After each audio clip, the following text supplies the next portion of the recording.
Hey, what is up guys, I'm KBHD here, and for a while the whole smartwatch game was all about Pebble, and I had a Pebble for a long time, but now Android Wear is a thing, and it's kind of taken over the whole smartwatch game, so let's go ahead and take a deep dive at what exactly Android Wear is, what it does, and why you should care. So the entire point of smartwatches is to give you information at a glance, and these Android Wear smartwatches do this by giving you Google Now cards and your phone's notifications on your wrist. So all of the Google Now cards you'd get show up here, and any app that would ordinarily show you notifications, like messages or an email or something, those notifications will now show up on your wrist too.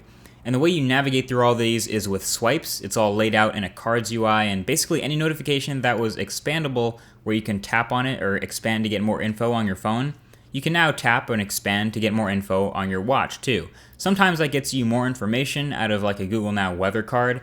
Other times it lets you take action like play or pause music, or archive an email or do something like that.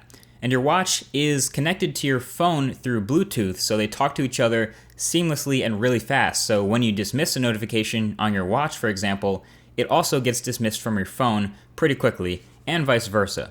On top of all of that, it also has these customizable watch faces, so since it is a watch, you're telling the time anyway, so you glance at it, and you get a bunch of different watch faces. It varies from watch to watch, so you'll get a different set of faces depending on which model you get. But it basically just lights up when you get a new notification or when you activate it yourself.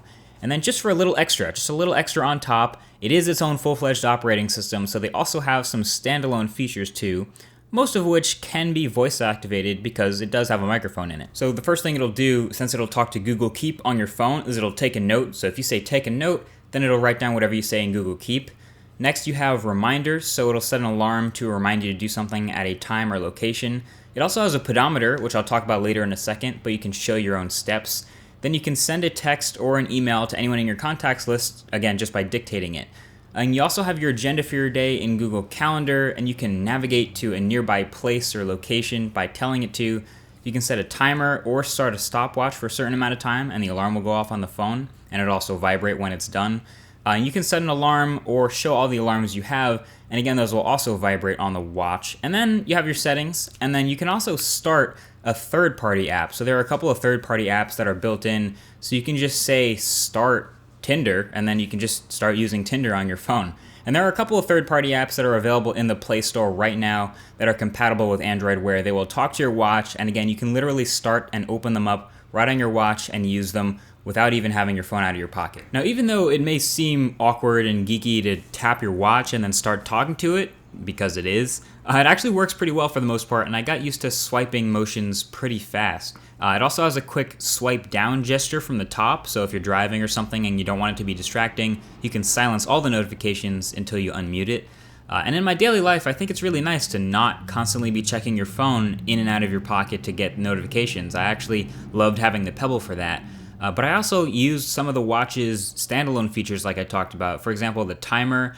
I use it to set a timer for myself a couple times while cooking, just something I wanted to have it remind me of to check on something.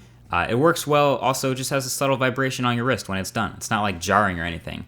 I also use it to send messages, especially when driving, so I literally just say, okay Google, and then dictate whatever message I want to send, and the recipient, and again, will just get the message as if I sent it via a regular text message. Never had to take my hands off the wheel or be distracted. Reminders, I didn't use as much, but let's say I wanted to remember something, I just say, okay Google, remind me to buy water at 4 p.m. And then boom.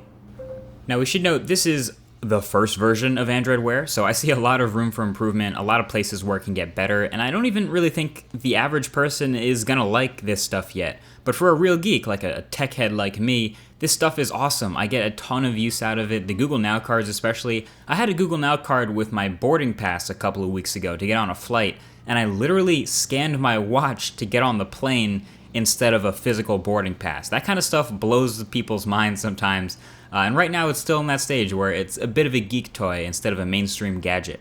And also right now, only a couple of devices are running Android Wear. There's this LG G Watch I've shown for the whole video, which is my current choice, and then there's the Samsung Gear Live, which is almost exactly the same with a bit of a different design. And they both have their weird quirks being first-gen devices, like a lack of buttons on the G Watch, or an interesting charging cradle for the Samsung Watch.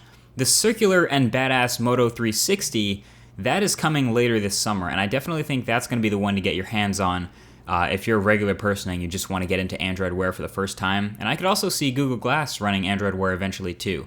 But really, you got to think about the downsides. The biggest downside right now has got to be battery life. I mean, the G Watch lasts 36 hours on battery, a day and a half if you literally don't touch it once.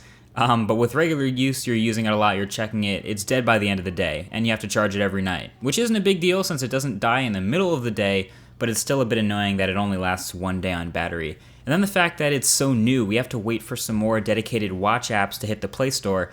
I think they'll really make it pop. The apps that use it well right now, that are well integrated, are phenomenal and look great and sound great and function really well. But outside of that, there aren't too many. Now, I do have to note that the pedometer that uses to count your steps is actually in the watch itself. It doesn't seem to be using the pedometer in the phone you're connected to.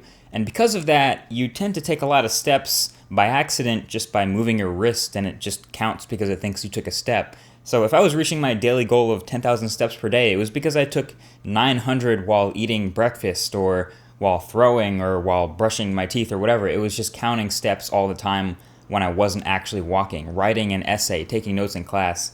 It was counting steps. So I wouldn't quite base my fitness routine or any goals I have on the pedometer in any Android smartwatch, at least for now. So that is Android Wear. It's a little bit of a combination of, like we said, Google Now and your phone's notifications on your wrist. It's not available for iOS at all yet. It's not available for Windows Phone at all yet. It's just for people who have an Android phone and an Android Wear smartwatch. So to me, the bottom line is it's still kind of hard to convince the masses to buy a smartwatch, whether it's Android Wear or the next Apple smartwatch or a Pebble or something else. It's just people who don't wear watches in the first place aren't really flocking to buy any smartwatches right now, so it's kind of hard to tell. What I would say is wait for the Moto 360, wait to check out the more high-end ones that come out, wait for the Apple option, of course, and those that follow the Apple option. And I think in the second half of this year and the first half of 2015, we're going to get a lot more awesome smartwatches, especially out of this Android Wear stuff, because it's the beginning of a proof of concept that's really cool looking, and I think once functionality gets built in with more third-party apps and more people start to take advantage of the fact that they can build apps for the wrist, it's going to be a lot more awesome. So this has been my Android Wear experience and review. Thank you for watching. Feel free to give it a thumbs up if you enjoyed it. And subscribe. There's a subscribe button below if you haven't clicked that already to see more videos like this when they come out. Again, thanks for watching, and I'll talk to you guys in the next one. Peace.